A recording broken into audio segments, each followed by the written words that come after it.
Fred Vasseur est confronté à de graves défis alors que la vérité que Ferrari a tenté de supprimer pendant plusieurs semaines émerge finalement.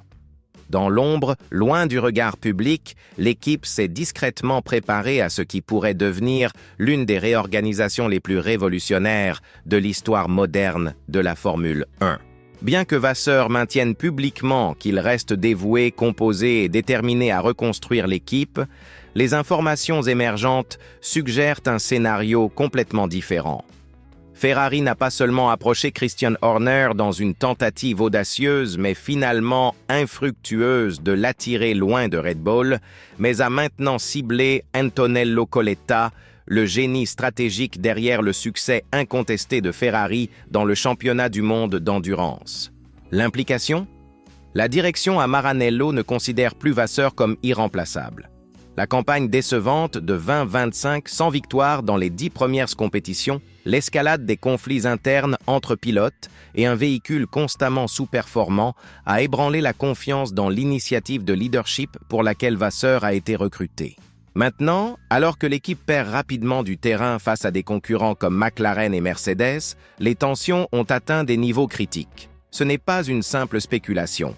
Cela représente une révélation qui pourrait remodeler la trajectoire de Ferrari en Formule 1.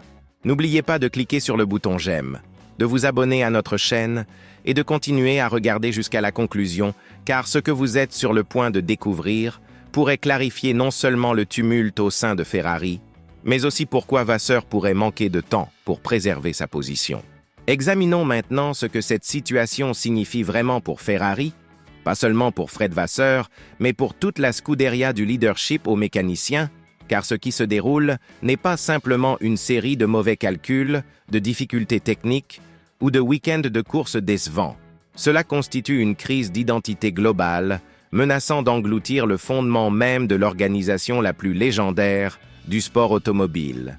Charles Leclerc, auparavant considéré comme le prodige de Ferrari et futur champion du monde, ressemble de plus en plus aux figures troublées des périodes les plus sombres de Maranello. Son ton, autrefois caractérisé par la passion et la conviction, porte maintenant un fardeau qui dépasse la frustration. À Montréal, quand il a exprimé sa colère à la radio de l'équipe après avoir été appelé au stand, malgré son indication que ses pneus restaient adéquats, cela transcendait une simple mauvaise décision. Cela reflétait la détérioration de la confiance dans une équipe stratégique qui a perdu son efficacité, la confiance dans un garage manquant de cohésion, la confiance dans une vision autrefois perçue comme une mission collective, mais apparaissant maintenant comme des conjectures. Quand cette confiance se dissipe chez un pilote du calibre de Leclerc, les conséquences sont monumentales. De l'autre côté du garage, l'atmosphère reste tout aussi tendue. Lewis Hamilton est arrivé avec le prestige d'un champion du monde 7 fois, un individu qui a choisi Ferrari non seulement pour l'héritage, mais pour un objectif. Il aspirait à construire quelque chose de significatif, à transformer Ferrari en une force concurrente pour le championnat une fois de plus. Pourtant, 10 courses dans sa saison inaugurale, Hamilton est passé d'architecte plein d'espoir à lanceur d'alerte réticent. Ses déclarations publiques, cryptiques mais ciblées, ont révélé un mélange toxique de méthodologie dépassée, d'échecs de communication et ce qu'il a franchement décrit comme une transformation nécessaire de mentalité. Quand Hamilton mentionne des développements significatifs se produisant en coulisses, cela représente plus qu'un commentaire désinvolte. Cela constitue un signal de détresse. Il attire l'attention sur des problèmes structurels profonds, la stagnation politique, l'absence de clarté, une pensée dépassée déguisée en tradition. Ce faisant, il soumet la haute direction de Ferrari à un examen intensif, car le dysfonctionnement auquel il fait référence ne commence pas le jour de la course. Il commence dans les réunions exécutives. Le problème fondamental découle de la tentative de Ferrari de se réinventer sous Fred Vasseur. Pendant 2024, cette stratégie semblait efficace. 5 victoires, manquant de peu le championnat des constructeurs, il y avait de l'élan, l'unité prévalait, et Vasseur, recruté pour stabiliser les opérations après le départ turbulent de Binotto, semblait avoir commencé à gagner la confiance de Maranello. Puis est venu 2025, présentant une nouvelle philosophie de véhicule, une refonte de design que beaucoup dans le paddock ont caractérisé comme un risque inutile, et une équipe ressemblant moins à un prétendant et plus à une organisation en déclin rapide. Cette transition de design, soutenue apparemment par Vasseur lui-même, visait à représenter une séparation complète de la direction précédente.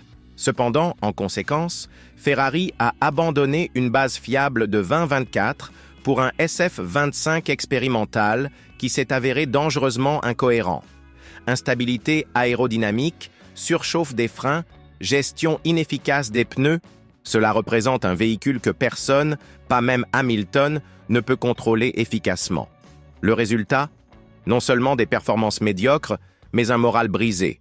Le désordre interne s'est intensifié ces dernières semaines. Selon des initiés, Vasseur fait face à une pression croissante des dirigeants de Ferrari et avec chaque course successive, cette pression devient de plus en plus insupportable. Aggravant la situation, cette pression ne provient pas seulement des résultats, mais de la direction et de sources externes. Des rapports confirment maintenant que Ferrari, discrètement, a contacté Christian Horner plus tôt cette année. En effet, le Christian Horner, le directeur d'équipe le plus ancien et le plus accompli actuellement actif, l'individu qui a développé Red Bull en une dynastie. Ferrari a cherché à le recruter comme remplaçant de Vasseur, un geste dramatique démontrant à quel point leur confiance en Vasseur a diminué. Cependant, Horner a refusé. Dans une conversation exclusive, il a clarifié « Mon cœur et mon âme appartiennent à Red Bull ». Il a écarté les spéculations avec grâce, mais indéniablement, son rejet représentait une déception. Ferrari a échoué à s'assurer la seule personne qu'il croyait capable de réinitialiser la culture, d'introduire une pensée moderne et de diriger l'équipe avec une efficacité impitoyable.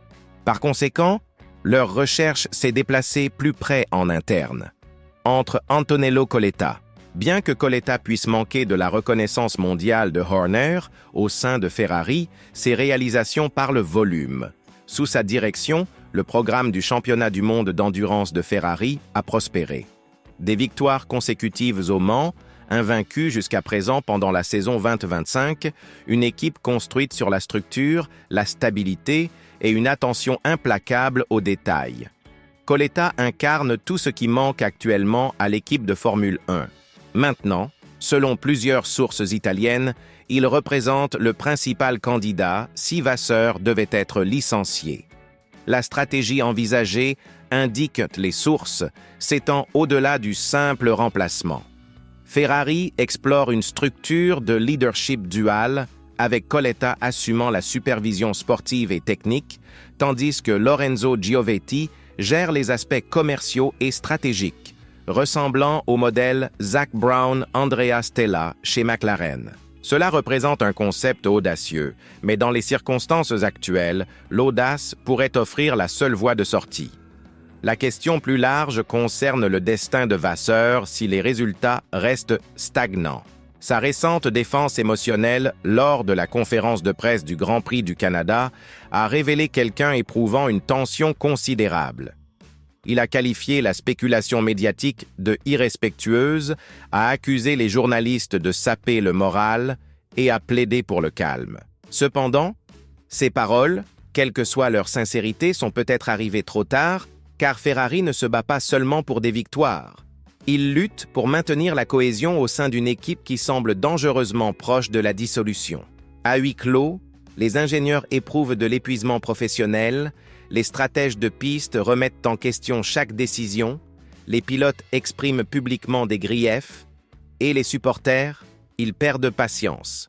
De même avec les sponsors, pareillement avec les actionnaires. Même la poursuite infructueuse d'Adrian Newey contribue aux problèmes qui s'accumulent.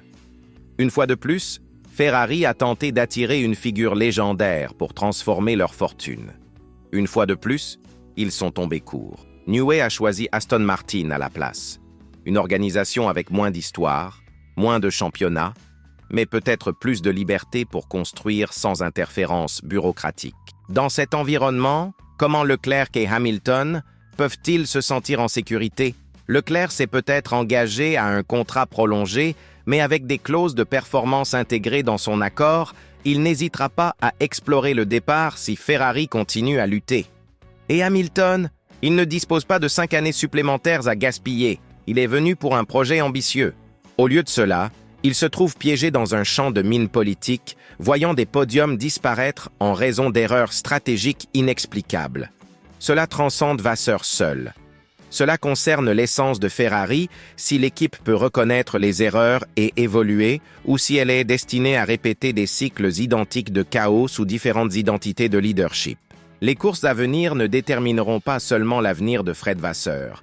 Elles pourraient établir si Ferrari reste pertinente pendant l'ère hybride de la Formule 1 ou glisse davantage vers l'irrelevance pendant que les concurrents définissent l'avenir. Restez donc exactement où vous êtes, car ceci ne représente pas simplement un autre chapitre dans l'histoire extensive des conflits internes de Ferrari. Cela pourrait constituer l'avertissement final avant que tout ne s'effondre. Fred Vasseur ne lutte pas seulement contre un véhicule sous-performant ou une ligne de pilote de plus en plus vocale. Il affronte le poids de l'héritage Ferrari, la pression d'une nation entière et la tempête silencieuse qui se développe au sein des corridors d'influence de Maranello. Les développements actuels transcendent un directeur d'équipe sous examen. Ils concernent la confiance qui s'érode de manière globale et 2 pilotes éminents qui commencent à questionner si les promesses présentées semblaient jamais vraiment réalisables. Là réside le danger véritable, car une fois que la croyance se fragmente au sein de Ferrari, les conséquences s'étendent au-delà des erreurs sur piste vers les départs, l'instabilité, le chaos, le profil montant d'Antonello Coletta, la pression médiatique, l'incertitude du conseil d'administration, les communications frustrées de l'équipe, les décisions stratégiques échouées, la recherche désespérée de leadership. Tout converge vers quelque chose qui ressemble moins à une crise et plus à un règlement de compte. Si Ferrari maintient cette trajectoire, ils risquent au-delà d'une autre saison gaspillée. Ils mettent en danger de perdre précisément ces individus capables de restaurer la gloire. Cependant, si le changement se matérialise, si l'équipe affronte finalement les faiblesses directement, ce moment pourrait alternativement être rappelé comme une transition cruciale. Restez donc attentifs, évitez de faire défiler, ne manquez rien de ce qui est à venir. Aimez cette vidéo, abonnez-vous à notre chaîne, activez les notifications car cette narration, elle ne fait que commencer et les développements subséquents pourraient redéfinir complètement le destin de Ferrari pour toujours.